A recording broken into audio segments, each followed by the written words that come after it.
je reste tranquille. Il va y avoir du sport, mais moi je reste tranquille. Il va y avoir du sport, mais moi je reste tranquille. Il va y avoir du sport, effectivement, mon cher Grégoire, avec une activité sportive, mais professionnelle, bien connue, à savoir celle des élagueurs. C'est leur saison en ce moment. C'est la saison et surtout, dans une semaine, il y a vendredi prochain. Un championnat ? Oui, exactement. On va dire un rendez-vous qui envoie du bois. Voilà, c'était facile celle-là. C'est les rencontres nationales. Des branches. Oui, Vous êtes d'arboriculture. sur la bonne chaîne. Des branches, Et- ouais. J'en ai plein excellent. comme ça, vous allez voir. Et écoutez-moi bien, parce que pendant ces rencontres d'arboriculture nationale, il y aura le concours national, pour ne pas dire championnat de France, avec les arboristes grimpeurs. Ou, on dit élagueurs. Voilà. Ils seront 60, il y a une dizaine de femmes. Ils vont s'affronter dans des épreuves qui sont proches de ce qu'ils font dans leur activité professionnelle, qui est donc sportive, vous l'avez dit. Alors, arboriculteur et arboriste, c'est pas la même chose. L'arboriculteur, lui, va gérer les fruits et la gestion du bois, la production du bois. L'arboriste, lui, il va s'occuper du soin de l'arbre, des arbres d'ornement. Il travaille dans l'arbre avec des techniques d'élagage douces et surtout respectueuses de l'écosystème. Et l'écorce. Et il travaille là-haut. Voilà. Il travaille en hauteur avec des techniques de corde. Je viens de suis. comprendre. Voilà, il faut suivre. Avec des techniques de corde, des techniques très particulières. Oui, les Une cordistes. sorte d'escalade en 3D, parce que quand vous êtes sur une falaise en escalade classique, vous êtes dans une falaise ou dans le vide. Là, il y a des branches dans tous les sens. On a rencontré Laurent Pierron. Il est président de la Société française d'arboriculture, 4 fois champion de France, c'est un record. J'allais dire, ça. Il fait le tour du monde à la recherche des arbres les plus extraordinaires et des plus hauts surtout, pour les grimper, pour les étudier, pour les répertorier. Il nous avait donné rendez-vous en Isère, du côté de Saint-Imier, c'est près de Grenoble, dans le parc, très beau parc de l'école du paysage. C'est un lycée horticole et un centre de formation. On était au pied d'un platane et on n'a pas pris racine.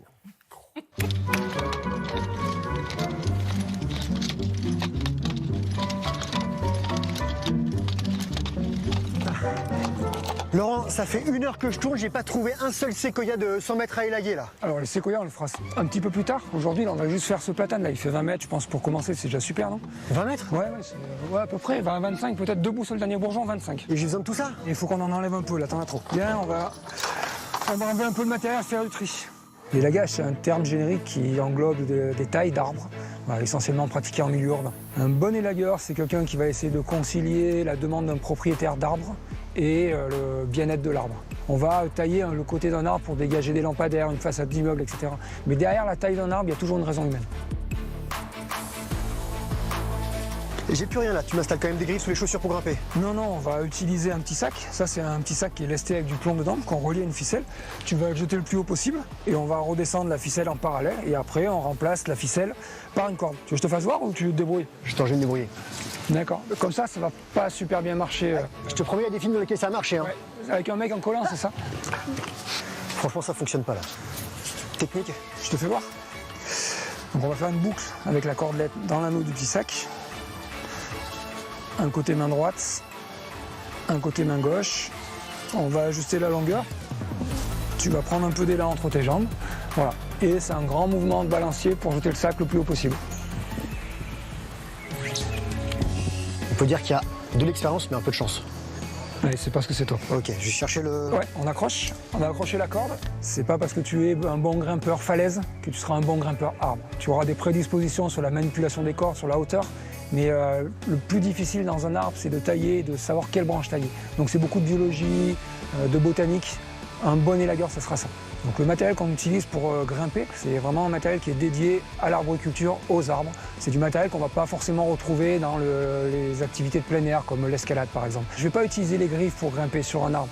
Je les utiliserai uniquement quand je veux supprimer complètement un arbre. Et toi, tu mets combien de temps pour grimper là-haut? Une petite minute. Ok, bon, rendez-vous dans 1 heure. Hein.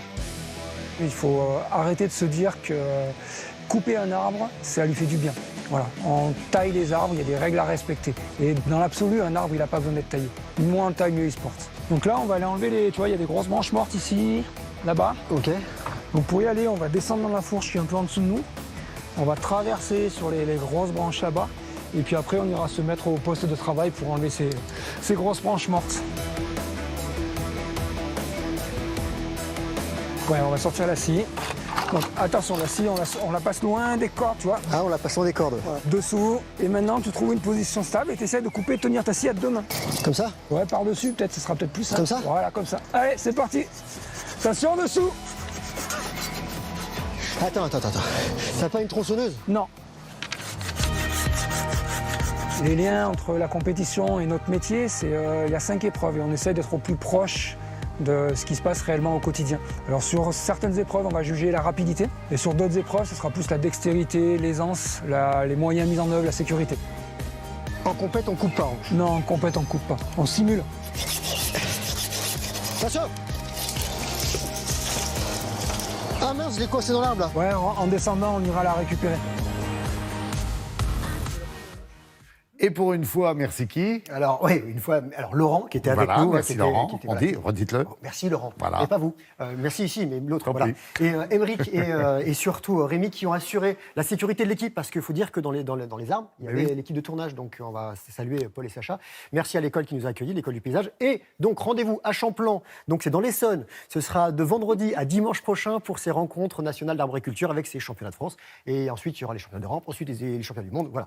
Il y aura plein de Championnat dates. de l'univers aussi, c'est L'univers, prévu. ouais. ouais, un peu Et là, comme j'y ça. participe. Là, j'y participe. D'accord. Parce que là, c'est ce que j'ai ramené du reportage. Toujours Voilà. plus haut. Je suis pas très loin. pardon. D'accord, ah oui, ok, Ouais, voilà. j'ai compris. C'est bien ça, un joli souvenir. C'est un petit souvenir. Ok, ça sera pour la fête des mamans ou la fête C'est des une papas, activité qui vous me ferez un branche. petit truc. Voilà, je vous la refais aussi. ouais, c'est- Excellent.